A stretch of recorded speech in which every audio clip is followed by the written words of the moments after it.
What is good, everyone?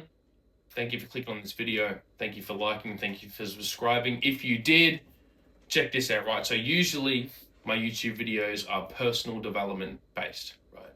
Just because I think individual excellence is the solution to everything and everyone's problems, the country's problems, everyone's lives problems. And I like to keep it pretty brief. So I usually start my videos with the topic in mind, yap for a little bit to get me warmed up, and then I cover the topic really quick, really brief. I like to keep them under 10 minutes, under 15 minutes. I don't do these half an hour videos on one topic because I just don't think it's needed. Most things are pretty easy to understand, but the execution is the hard bit. So that's how I usually do my YouTube videos, but today is going to be a little bit different. I'm going to, I don't know, give you guys a story time, I guess, something, an event that happened in my life. So 2020, COVID lockdowns hit. I live in Victoria, Melbourne, Australia, and we got hit pretty hard, dude. Mandatory lockdowns, mandatory vaccinations, shit just changed overnight. It was fucking crazy. And that time was like the most pivotal time in my life, right? So maybe I talk about that, maybe you get something from it, or maybe you just know more about me. Now, a lot of you are from Instagram. If you're not following me, follow me there. A lot of you are from Instagram and know a lot about this stuff already. I've been posting it for years over there. YouTube's pretty new to me. But I thought I'd go through it. I was talking to someone the other day. I used to work at McDonald's, right? That was my first job. I was with McDonald's for 7 years. Ended up being like second in charge, nearly restaurant manager, and then ditch. We'll talk about it soon. But I was talking about someone from back then, and they were like, "What have you been doing since Macca's?" And I was like, "Fuck, dude, like a lot, you know what I'm saying? Way too much to just text in a message." So I left them unread, and I thought I'd make a video about it instead. You know what I'm saying? It gave me a good idea for a video. So I'm a pretty disciplined guy, right? I like to think so anyway.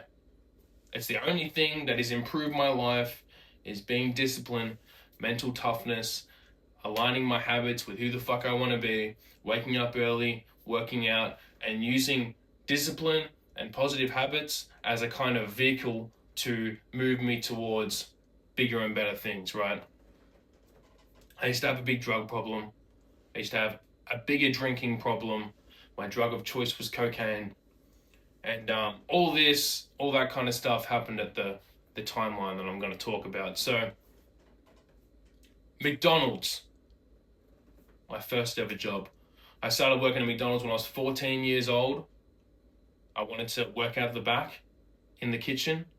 These fuckers put me on front counter. I was serving customers, and I wasn't a big extrovert, dude. I actually stayed in my box.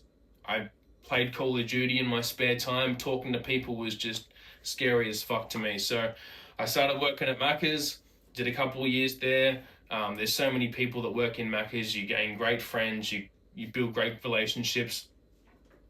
My friend group was just people that worked at McDonald's, and did a couple of years at one store, and then ended up moving up to another store about 3 hours away when I was 17, 18, and got a house to rent with the chick I was with, and I don't know really why I did it.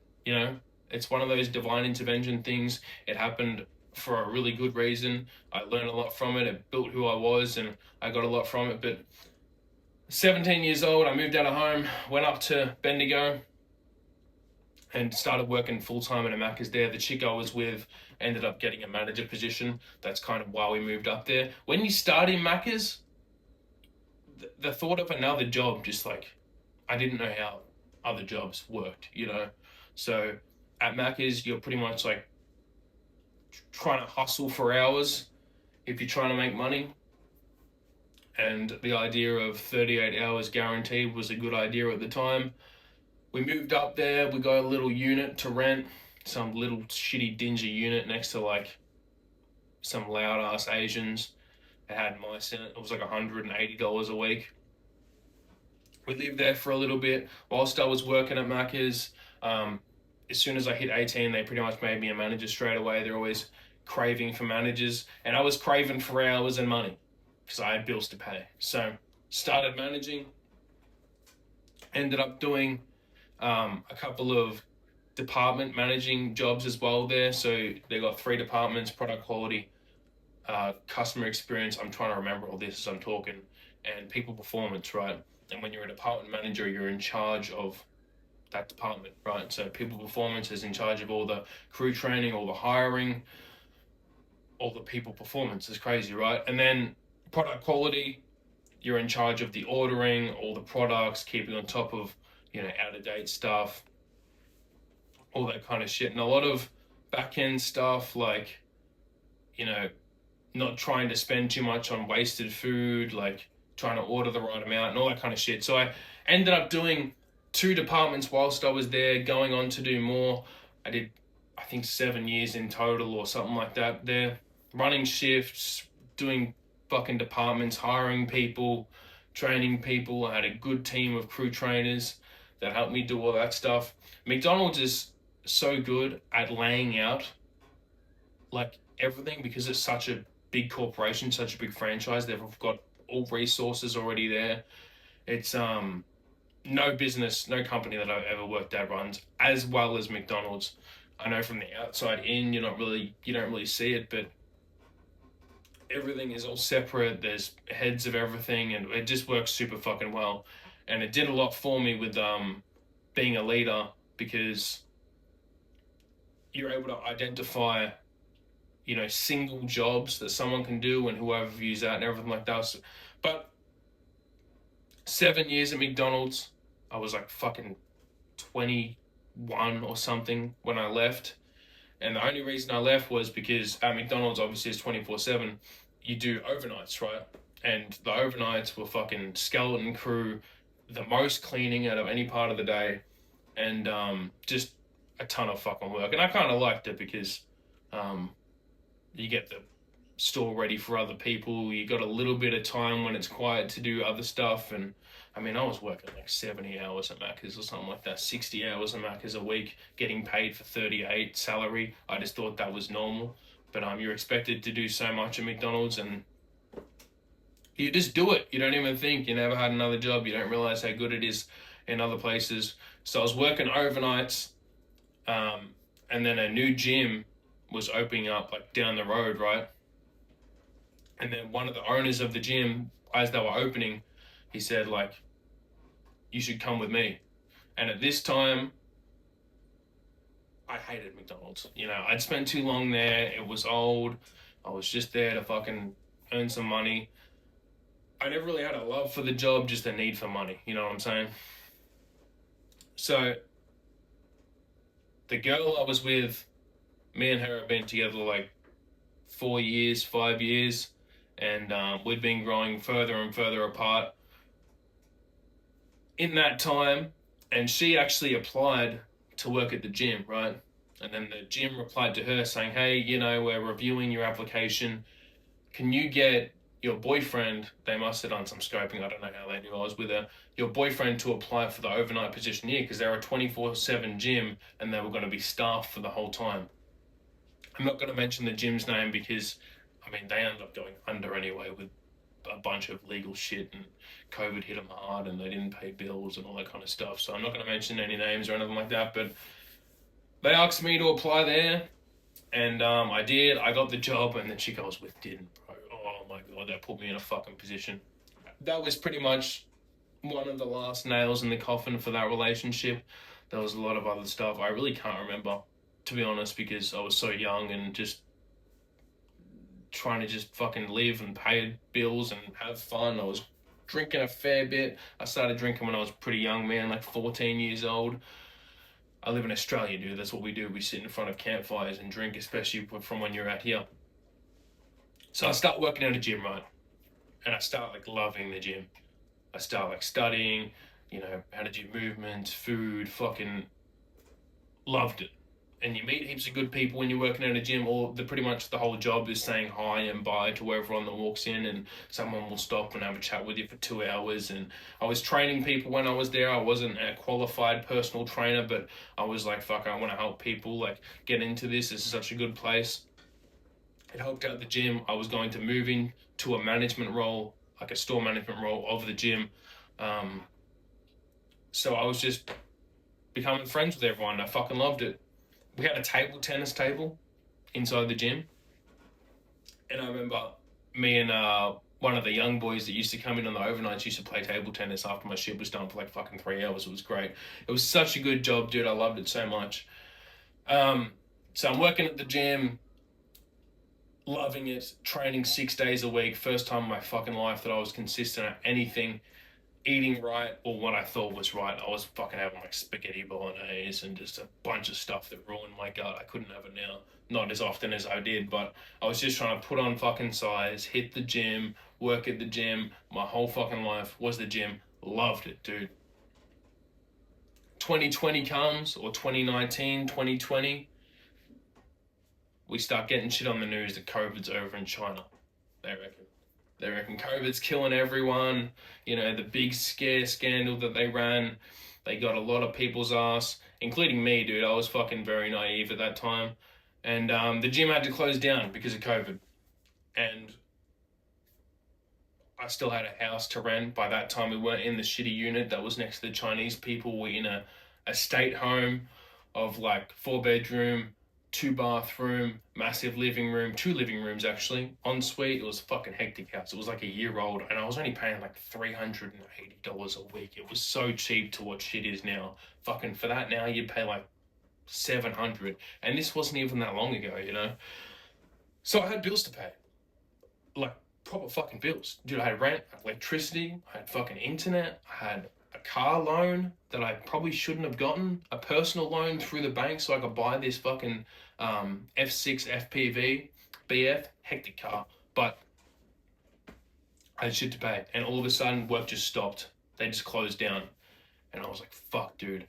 And I remember being so depressed when it happened. By this, me and the chick, but this time, me and the chick that I was with, like, we pretty much had broken up. I think we actually had fully broken up. Um, and I didn't know what to do, dude. I fucking had no work, nothing to do. My whole life was the gym. And I remember sleeping for like 2 days straight, 3 days straight, right?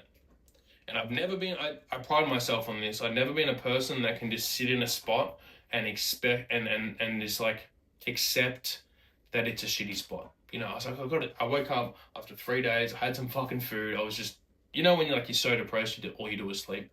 That's where I was. But I woke up, I had some food, and I was like, I gotta do something, dude.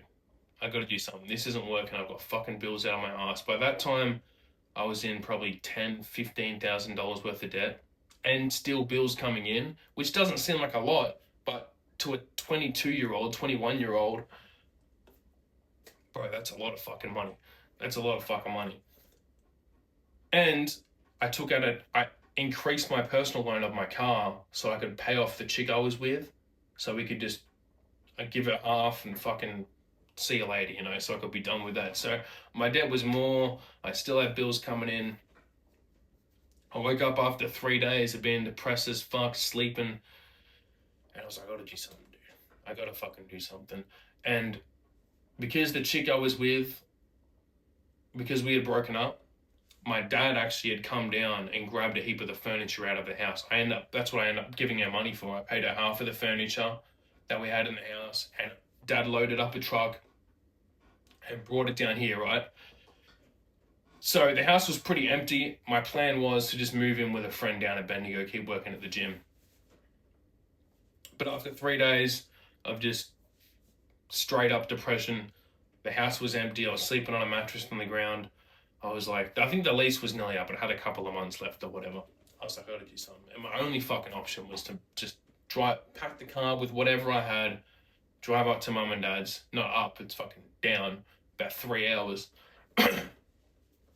And just, I don't know what to fucking do. I was lost. I did, actually, for the first time in my life, genuinely had no fucking idea what was going to happen. And I think a lot of people were in that kind of state because COVID was so sudden, and in Victoria was just such a crazy fucking point. So come down to mum and dad's. I think I got here like 2 or 3 in the morning, and I remember being at the door and I was like, I don't know what to do. I'm fucking got this much money I need to pay, and I just got some sleep that night, unpacked my car the next morning, spoke with mum and dad. They helped me out a whole ton, and ended up just living in their bedroom for a couple of years after that, drinking heavily because I just lost all my purpose. It felt like this video is at 15 minutes already. I'm gonna have to make it a two-part video.